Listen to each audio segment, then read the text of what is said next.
ৰান্ধন কৰ্মীসকলক এককালীন সাহায্য এটা দিয়া হ'ব। কিন্তু আজি এটা বছৰ তো নমস্কাৰ, স্বাগতম জনাইছোঁ এখন নতুন ভিডিঅ'লৈ। তো আজিৰ ভিডিঅ'খন বহুতো গুৰুত্বপূৰ্ণ হ'বলৈ ওলাইছে যদিহে আপুনি আশা কৰ্মী, ৰান্ধনী আৰু অংগনবাদীৰ কৰ্মী হয়। তো তেতিয়াহ'লে আজিৰ ভিডিঅ'খন আপুনি শেষলৈকে চাওক। কিছু গুৰুত্বপূৰ্ণ জাননী আপুনি গম পাব যে আপোনালোকৰ দৰমহা বৃদ্ধিৰ ওপৰত। তো আমি সকলোৱে জানো কিছুদিন পিছত ভোট, আমাৰ অসমত ইলেকশ্যন হ'বলৈ গৈ আছে। তো এই ইলেকশ্যনৰ আগে আগে দৰমহা বৃদ্ধি লৈ আশা কৰ্মী আৰু ৰান্ধনী পথে পথে ধৰ্ণা দি আৰম্ভ কৰিছে আৰু সাংবাদিকসকলৰ মাজত এখন নিজৰ মন্তব্য আগবঢ়াইছে। তো আপোনালোকৰ কি মন্তব্য আপোনালোকে কমেণ্ট ছেকশ্যনত অৱশ্যই জনাব আপোনালোকৰ, আৰু আপুনি কোনখন জিলাৰ পৰা ভিডিঅ'খন চাই আছে অৱশ্যই কমেণ্ট এটা কৰিব নাপাহৰিব। তো আজিৰ ভিডিঅ'খনত আশা কৰ্মী, ৰান্ধনী আৰু অংগনবাদীসকলৰ বাবে গুৰুত্বপূৰ্ণ এখন ভিডিঅ' আছে। তো ভিডিঅ'ৰ শেষলৈকে চাব। আৰু এই ভিডিঅ'খনত আমি সকলোৱে জানো যে 2025 চনৰ বাজেট লিষ্টত এককালীন সাহায্যৰ প্ৰতিশ্ৰুতি দিছিল মুখ্যমন্ত্ৰী ডাঙৰীয়াই, আৰু সেই ৱাটাৰ লিষ্ট সহকাৰে আজিৰ এই ভিডিঅ'খনত আপোনালোকে সকলোৱে গম পাব যে আপোনালোকৰ দৰমহা বৃদ্ধি হ'ব নে নাই, আৰু মুখ্যমন্ত্ৰী ডাঙৰীয়াই কি এই ওপৰত ভোটৰ ইলেকশ্যনৰ পিছত কিবা এটা অপশ্যন ল'ব নে নাই, আজিৰ সকলোখিনি এইখন ভিডিঅ'ত আপুনি গম পাব। তো বলক আজিৰ ভিডিঅ'খন আমি আৰম্ভ কৰোঁ। আজি আমাৰ এই কাৰণে প্ৰতিবাদ কৰিছো। আচল কথা হৈছে আমাক বাৰে বাৰে চৰকাৰে কিয় মাহিমা দৃষ্টিৰে চায়। 2025 চনত যিখন বাজেট মাৰ্চত হৈছিলে, অজন্তা নেওগ ডাঙৰীয়ানীয়ে কি কৰিছিলে, আপোনাৰ ৰান্ধন কৰ্মীসকলক এককালীন সাহায্য এটা দিয়া হ'ব। কিন্তু আজি এটা বছৰ উকলি গ'ল, এককালীন সাহায্যটো প্ৰথম আমাক নিদিলে।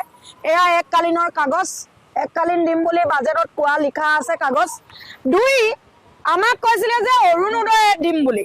অৰুণোদয় অৰ্ডাৰ এইটো আমি মিছন ডাইৰেক্টৰ অফিচৰ পৰা পাইছিলোঁ। কিন্তু ৰন্ধন কৰ্মীসকলক কিয় বাৰে বাৰে মাহিমা দৃষ্টিৰে চাই, কিয় মাহিমা চকুৰে চাই আমি বুজি নাপাওঁ। আচলতে সেইকাৰণে আজিৰ পৰা প্ৰতিখন জিলাত, ইয়াৰ পিছত আমাৰ কাৰ্বি আংলং জিলাত আন্দোলন কাৰ্যসূচী হ'ব, তাৰপিছত আমাৰ শিৱসাগৰ জিলাত হ'ব, তাৰপিছত আমাৰ লখিমপুৰ জিলাত হ'ব। গতিকে এটাই আহ্বান, যিহেতু নেকি 2026 চনৰ যিটো নিৰ্বাচন আহি আছে, আমাৰ ৰন্ধন কৰ্মী আইসকলে এইবাৰ কঁকালত টঙালি বান্ধিছে আৰু এইবাৰ চৰকাৰৰ লগত মুখামুখি যুঁজ এখন হ'ব।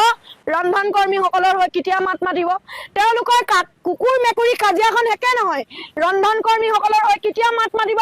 সেইকাৰণে প্ৰত্যেকগৰাকী আই মাতৃক আমি এটা কথা ক'বলৈ বিচাৰিছো, আই মাতৃসকলে এইবাৰ স্পষ্টভাৱে এখন যুঁজ হ'ব, ৰন্ধন কৰ্মীৰ লগত এখন যুঁজ হ'ব। আমাৰ 2025 চনৰ বাজেটত যিটো অজন্তা নেওগ ডাঙৰীয়ানীয়ে কৈছিলে এককালীন সাহায্য দিয়াৰ কথা, কিন্তু এতিয়া 2026 চনো উকলিবলৈ হ'লগৈ। কিন্তু এতিয়ালৈকে তেওঁলোকে আমাক স্পষ্ট নকৰিলে এককালীন সাহায্য দিব নে নিদিব। সেইটো কাৰণে আজি আমি প্ৰতিবাদ কৰিবলৈ বাধ্য হ'লোঁ। আমাৰ দৰমহাটো নিয়মীয়া আমি এতিয়া যিটো মাননি পাই আছোঁ, সেই মাননিটো আমি সময়মতে নাপাওঁ। সেইটো এটা আমাৰ তাৰিখ নিৰ্ধাৰণ কৰি দিব লাগে যে কিমান তাৰিখৰ পৰা কিমান তাৰিখৰ ভিতৰত আমাৰ মাননি একাউণ্টত সোমাব। গতিকে সেইটো কাৰণে আজি আমি প্ৰতিবাদ কৰিবৰ কাৰণে ওলাই আহিবলগীয়া হৈছে। যেতিয়ালৈকে আমি প্ৰতিবাদ নকৰোঁ তেতিয়ালৈকে আমাক চৰকাৰে আমাৰ কথা নুশুনে, আমাক সদায় মাহিমাৰ দৃষ্টিৰে চায়। সেইটো কাৰণে আজি আমি প্ৰতিবাদ কৰিবৰ কাৰণে বাধ্য হ'লোঁ। আমাৰ দৰমহা কৰিব লাগে, মাননি নহয়, আমাৰ মাননি নহয়, আমাৰ দৰমহা কৰিব লাগে।